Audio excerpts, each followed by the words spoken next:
గురువుగారు, పక్కింట్లో ఉప్పు, ఆయిల్ అడగడం వల్ల అప్పుల పాలైపోతారు అంటారు కదా! నిజమేనా? ఉప్పు, ఆయిలు అనేటటువంటిది శనికి సంబంధించినవి. హ్మ్. ఆయిల్ నూనె. ఉప్పేమో అప్పుల పాలు ఎప్పుడవుతామంటే అప్పడిగితే అవ్వం. మామూలుగా ఎవరైనా దానం ఇస్తే తీసుకుంటే అవుతాం. హ్మ్. కాబట్టి ఒక్కోసారి ఎమర్జెన్సీ టైంలో మనం ఉప్పు, పప్పు కొంచెం అప్పు తెచ్చుకుంటాం. మరి అందరూ దరిద్రులైపోయారా? లేదు. పూర్వకాలంలో అంతా కూడా తీసుకునేవారు. హ్మ్. అలాగే ఈ ఉప్పుకున్నటువంటి గొప్పతనం ఏమిటంటే, హ్మ్. ఈ బల్లె మనకి తల మీద పడినా, క్రింద పడినా, ఎక్కడైనా శరీరం పార్ట్ మీద పడినప్పుడు హ్మ్. ముట్టుకున్న బల్లె ముట్టుకుంటే దోషం. ఆ హ్మ్. దోషం పోగొట్టడం కోసం ఏం చేస్తామంటే, తలంటి స్నానం చేసేసి మనం దేవుడి దగ్గర నైవేద్యం కింద ఈ ఉప్పుని, మిరియాలని పెడతామనమాట. హ్మ్. అలాగే గృహప్రవేశాలు చేసినప్పుడు ఈ లోపల గృహప్రవేశం కుడుములు కానీ, ఉప్పుని కానీ జల్లుకుంటూ నవధాన్యాలు కానీ వెళ్తాం. చాలామంది ఉప్పుని. అవును. ఉప్పు లక్ష్మీదేవి. హ్మ్. అందువలన ఈ నూనె వచ్చేసరికి నూనె అంటే అందరికీ హడల్. నువ్వుల హ్మ్. నూనె. ఇప్పుడు ఒకసారి ఒక పంతులు గారు నువ్వుల నూనె దానం తీసుకున్నాడు. హ్మ్. తీసుకొని వాడు నాకు ఫ్రెండ్, నేను స్టూడెంట్ అప్పుడు. జస్ట్ ఇంకొక ఇంటికెళ్ళి ఇంకో దానం తెచ్చుకుంటాను. ఈ లోపల మీ ఇంట్లో పెట్టు అన్నాడు.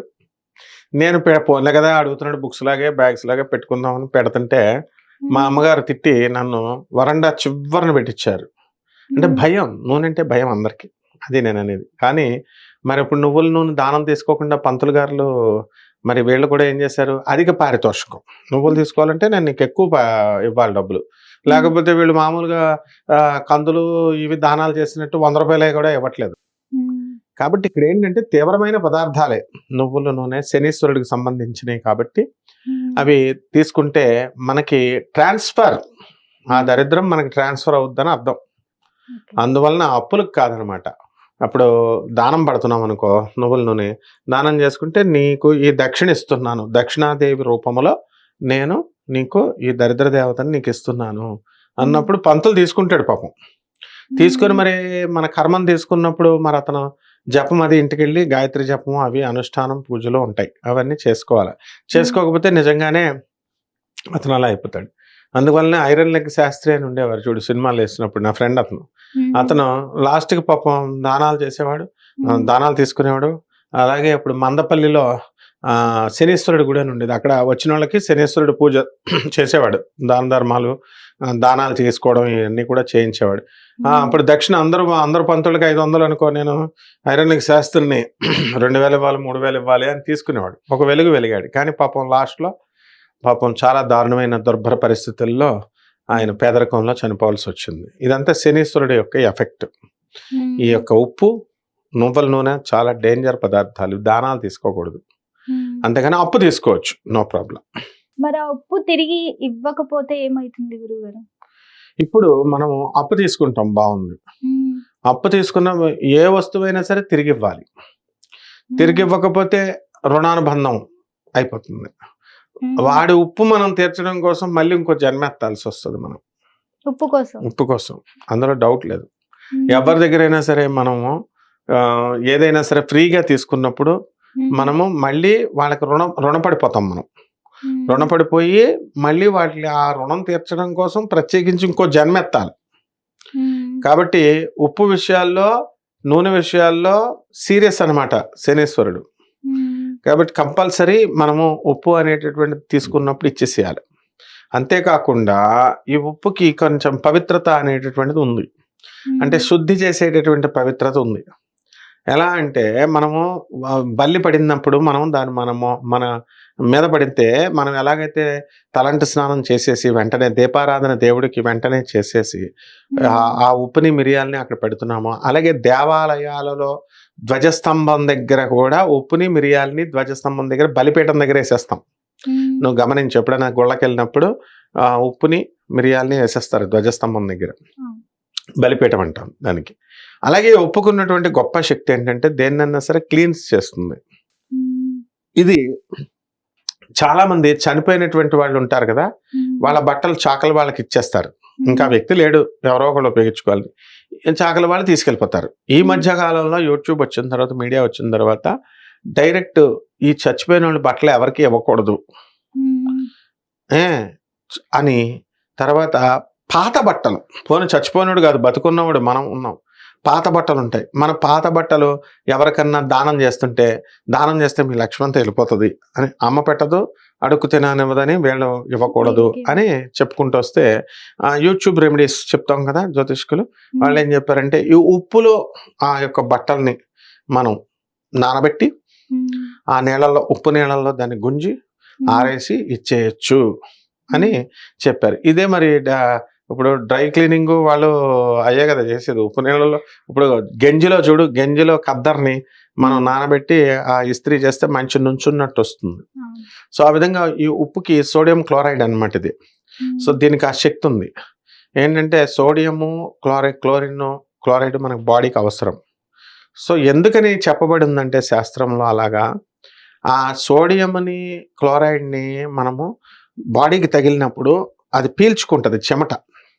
ఇప్పుడు సో చెమట పడతాం, ఉప్పగా ఉంటుంది చెమట. చూడు, మన బాడీలో సోడియం చాలా అవసరం, అలాగే క్లోరైడ్ కూడా చాలా అవసరం. ప్రతి మినరల్ అవసరం. 105 మూలకాలు ఉంటాయి, పొటాషియం ఇవన్నీ కూడా. ఎప్పుడైతే ఉప్పు తగ్గిపోతుందో తల తిరుగుతుంది. చూడు, బీపీ ఎవరికైనా డౌన్ అయిపోయినప్పుడు మనం ఏం చేస్తాం, కొంచెం ఒక 2 బద్దల ఉప్పు మనం నాకుతాం. ఎలక్ట్రాల్ పౌడర్, అందులో ఉప్పు షుగర్ కలిపినటువంటిది, నిమ్మకాయ తీసుకొని పిండుకుంటే మళ్ళీ మన ఎనర్జీ మనకు వచ్చేస్తుంది, శక్తి.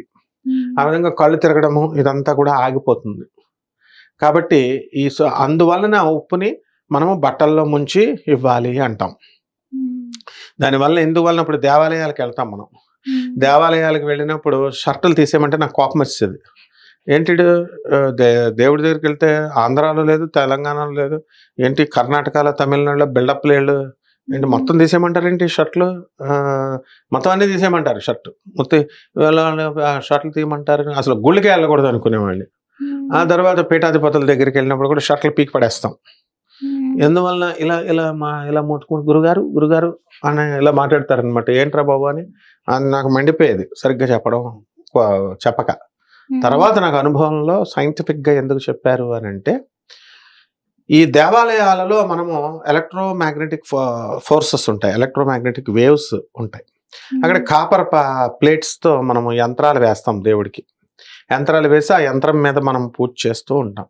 ఆ యంత్రాల నుంచి copper good conductor of electricity కాబట్టి దాన్ని లాక్కుంటుంది. పిడుగులు అవి పడినప్పుడు, దైవార్చన వల్ల వచ్చినప్పుడు ఆ శక్తి, ఒక రకమైన శక్తి వస్తుంది. ఆ శక్తి నుంచి ఆ దేవతా విగ్రహాల్లోకి పాస్ అవుతుంది. మనం ఎప్పుడైతే ప్రదక్షిణాలు చేస్తూ ఉంటాం, అందుకోసం ప్రదక్షిణాలు పెట్టారు. ప్రదక్షిణాలు పెట్టినప్పుడు ఆ మ్యాగ్నెటిక్ ఫోర్సెస్, ఆ వేవ్స్ మన బాడీ లాక్కుంటుంది అనమాట. షర్ట్ ఉంటే అడ్డు. ఇప్పుడు చల్లగాలి, పిల్లగాలి అంటాం. అది చల్లగాలి ఇస్తున్నప్పుడు షర్ట్ లేకుండా ఉంటే డైరెక్ట్ తగులుతాయి. ఆ విధంగా మనము ఈ యొక్క కిరణాలు, మనకి సూర్యకిరణాలు, విటమిన్ డి తగలాలంటే కంటికి పొద్దున్నే సూర్యోదయం అయిన వెంటనే మనల్ని తెల్లవారుజామున పిల్లలు చాలామంది పోస్ట్ నాటల్ అంటే పిల్లలు పుట్టిన తర్వాత వాళ్ళ కళ్ళు ఇంకా ఒక వారం రోజులైనా సరే పచ్చగానే ఉంటాయి. అప్పుడు మేమేం చెప్తాం, డాక్టర్లు బయటకు వెళ్ళి ఎండలో పెట్టమంటాం. నీలోఫర్ హాస్పిటల్లో అక్కడికి వెళ్తే తెలుస్తుంది, పిల్లల పోస్ట్ నాటల్ వార్డ్స్లో. అక్కడ ఆ విటమిన్ డి తెల్లవారుజామున ప్రొద్దున్నే అది పడడం వల్ల అసలు ఏ మందు అవసరం లేకుండా ఆ పిల్లల యొక్క ఈ కళ్ళలకు ఉన్నటువంటి పచ్చదనం పోతుంది. అలా మనకు ఆ విటమిన్ డి అనేటటువంటిది బాడీకి మనకు అవసరం కాబట్టి పెద్దవాళ్ళకు కూడా. అందుకని సూర్యోదయానికంటే ముందు లేవమంటాం. సూర్యోదయానికంటే ముందు లేస్తే ఆ సూర్యుడి నుంచి వచ్చేటటువంటి లేత కిరణాలలో ఈ అల్ట్రావైలెట్ రేస్ ఉంటాయి, విటమిన్ డిని ఇస్తాయి. కాబట్టి దాని నుంచి మనకి ఈ బాడీ అనేటటువంటిది, ఆ చార్జెస్ అనేటటువంటివి వస్తాయి. విటమిన్ డి ఉండడం వల్ల ఈ శరీరం అనేటటువంటిది డార్క్నెస్ వస్తుంది, స్ట్రాంగ్ అవుతుంది. ఇప్పుడు రక్తం లేకపోతే ఎలా పేలిపోయి ఉంటుందో అలా విటమిన్ డి తగలకపోతే చెట్లు కూడా క్లోరోఫిల్, ఆకులు చూడు పచ్చదనం పోయి తెల్లగా అయిపోతాయి, క్లోరోఫిల్ తయారు కాదు. సో ఇటువంటి కారణాల వల్ల మనము ఈ ఉప్పు అనేటటువంటిది, మళ్ళీ ఈ యొక్క కొబ్బరి చెట్లు పెంచుతాం. కొబ్బరి చెట్లు తీపి వాటర్ దగ్గర పెరగదు, నదుల దగ్గర. మనం సముద్రం ఉప్పుని. కోస్టల్ బెల్ట్స్ దగ్గర ఉప్పు వేస్తాం. అక్కడ బాగా పెరిగితే బాగా కాస్తాయి. మా తాతయ్య గారి పొలంలో వెళ్ళినప్పుడు ఉప్పు పాత్ర వేసేవారు. కొబ్బరి చెట్టు చుట్టూ ఉప్పుని తవ్వి చుట్టూ ఉప్పు పాతేసేవాళ్ళం. అంటే sodium chloride is very important.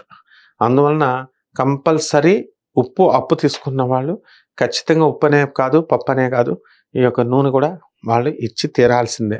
లేకపోతే డెఫినెట్‌గా ఒక జన్మెత్తేస్తారు. కేతువు దానికి అధిపతి ఉప్పుకి.